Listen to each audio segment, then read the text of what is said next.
Hello, in this series of tutorials we're going to look at creating a basic game using a GameMaker. I'm using GameMaker 8 Lite.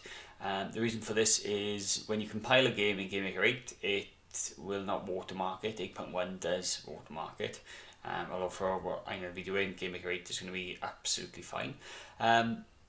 We're going to create a basic game, and over the next few videos we're going to build it up and we're going to add more features into it. Now in this first video I'm just going to be creating basic sprites. We're just going to use standard shapes for the sprites. We're not going to make anything particular. I'm not going to be adding backgrounds here. This main first video is just to get an idea of how to create a sprite and an object and a room and get them to interact together.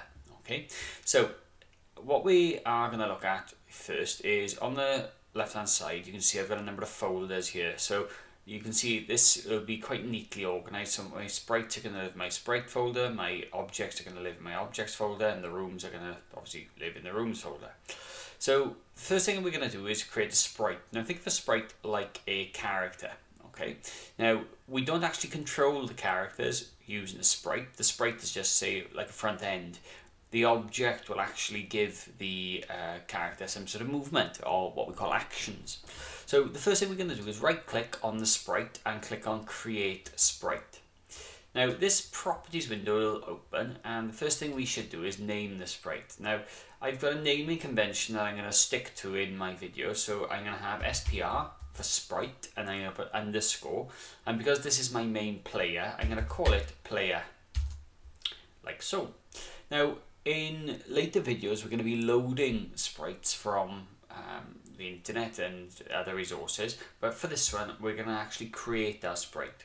So I'm going to click on this edit sprite button here, and you can see the sprite load window has appeared. So this is our editor.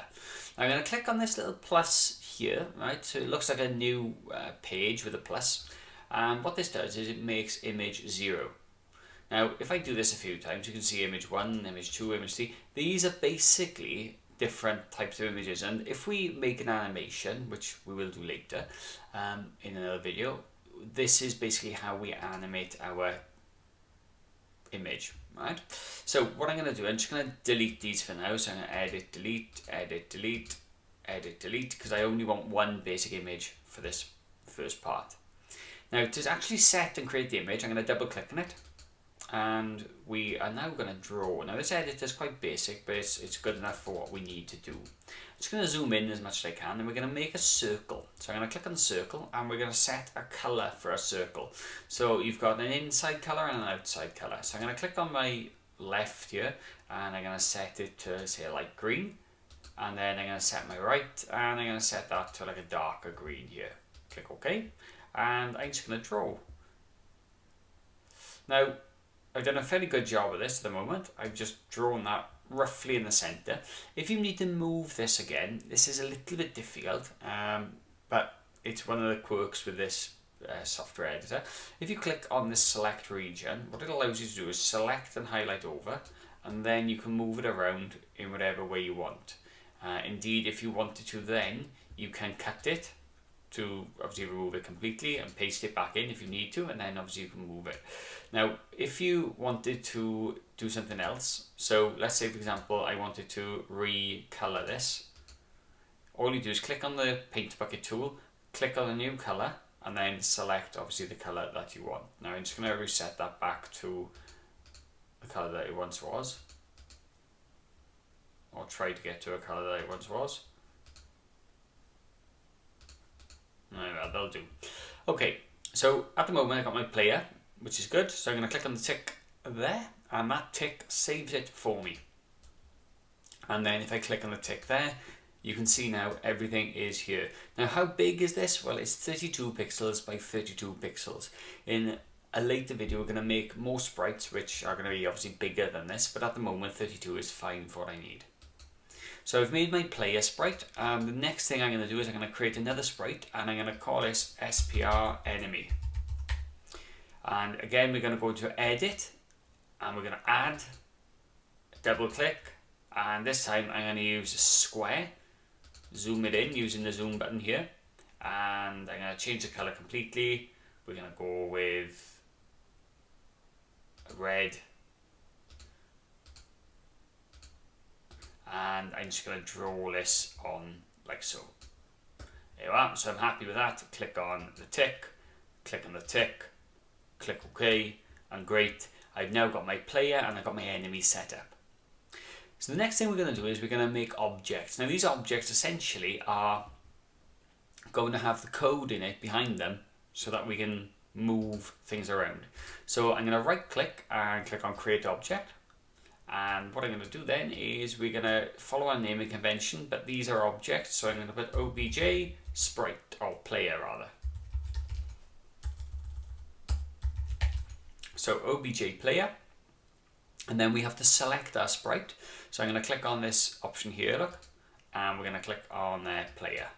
So this now is set, and you can see it's showing me a little picture of what's been set there, which is great.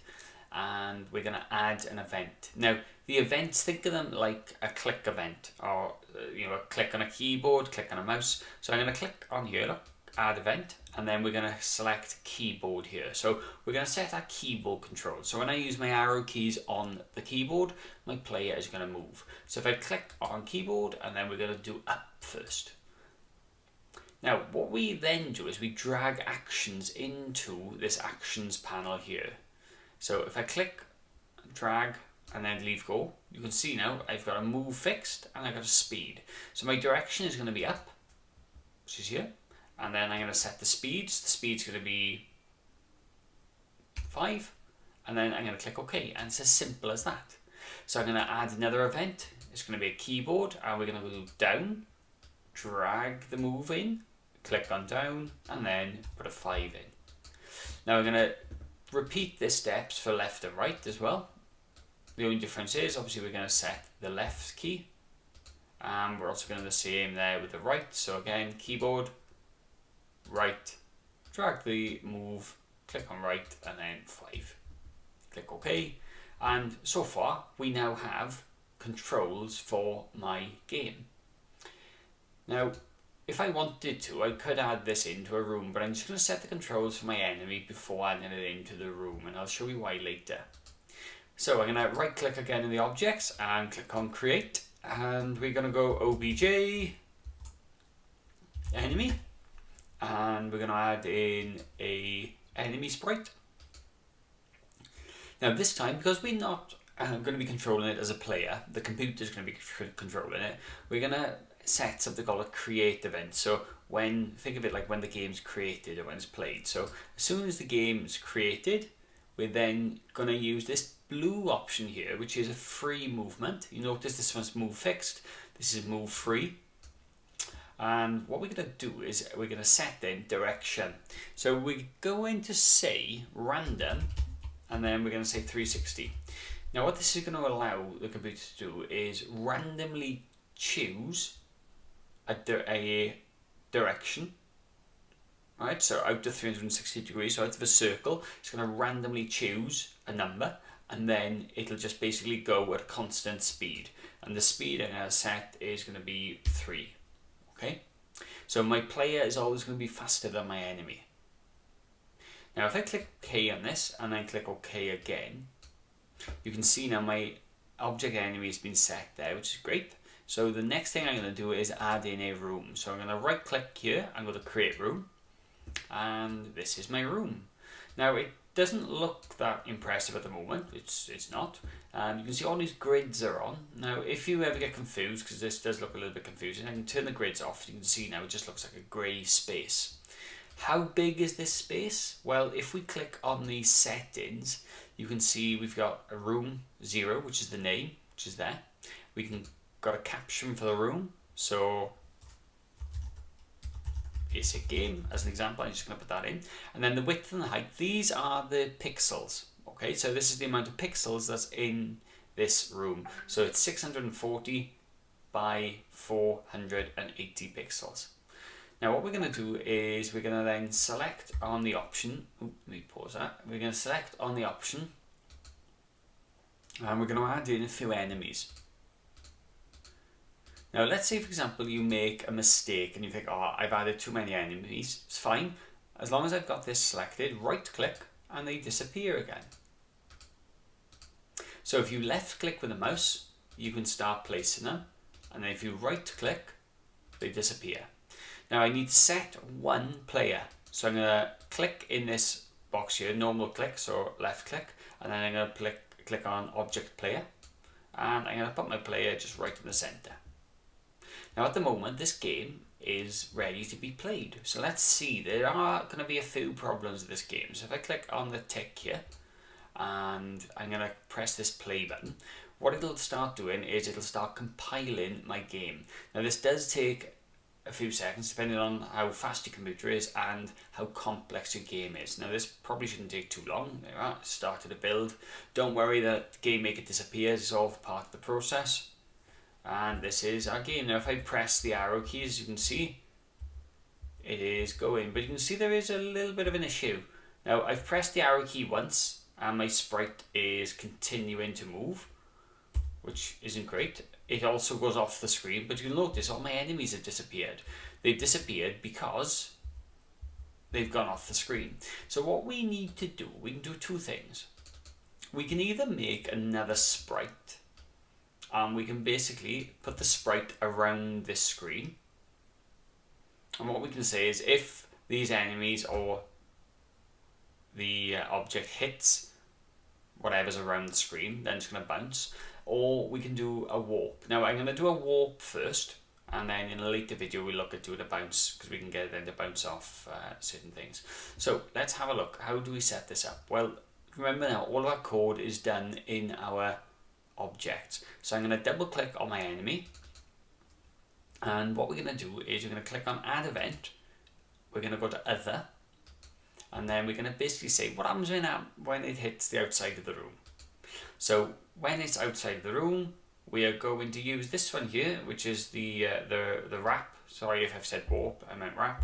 So I'm going to put that in there, and then we're going to basically say, right, what do you want to do? Horizontal? Well, we actually want to do horizontal and vertical, so we can do that. And I'm going to click OK. And then if I click OK again, I'm going to have to do the same with my player. And if I click on add event, other, outside, I'm going to click on this, drag it in, click on this button, both directions, and then once I've clicked OK, that is set. Now if you remember with my player object, as soon as I press the left or the right or the up or the down, it'll start and then just keeps on going and going and going until another key is pressed. So let's say for example I started up, if I then press down, it just reverses and goes in the down position. Now what I need to really do is basically say, well, if there's no key pressed, stop. So what I'm going to do here is click on add event, I'm going to press keyboard again, and if I put here no key, so if no key is pressed, I'm going to click on movement, and I'm just going to click on stop with the speed set to 0. And once I click OK on that, and OK again, we can then start to play our game. And what you're going to notice is this now will start to allow us to move. The enemies will be going out of one side of the screen and coming into the other. Hopefully, if we've done it right. Okay, great. So, lovely. This seems to be working. So if we keep an eye on one of our enemies, as an example, we're going to look at this one here, and then it comes back over here, look, and it's going over here, so it should come over this side of the screen. There it is. Oop, and it's gone, and then it comes down here. Let's have a look, see what happens with my player. So if I move over here with my player, look, it goes there, and if I go up with my player, it comes at the bottom there, which is brilliant. Now the issue we've got at the moment is there's no collision detection on at the moment, so my player can effectively go through the object if he wants to, and we have got no scoring system. Now one thing I hope you have noticed is that that name I gave it, basic games, at the top there. So if I close this window, we go back to our editor, and if I just go back to my settings, that basic game is set there. So that is, in a nutshell, how you set up sprites, how you set up objects, how we do a player movement, how we can make objects move randomly around the screen, and how we set rooms up. Now in the next video we are going to look at creating some form of score, and we're going to look at collision detection as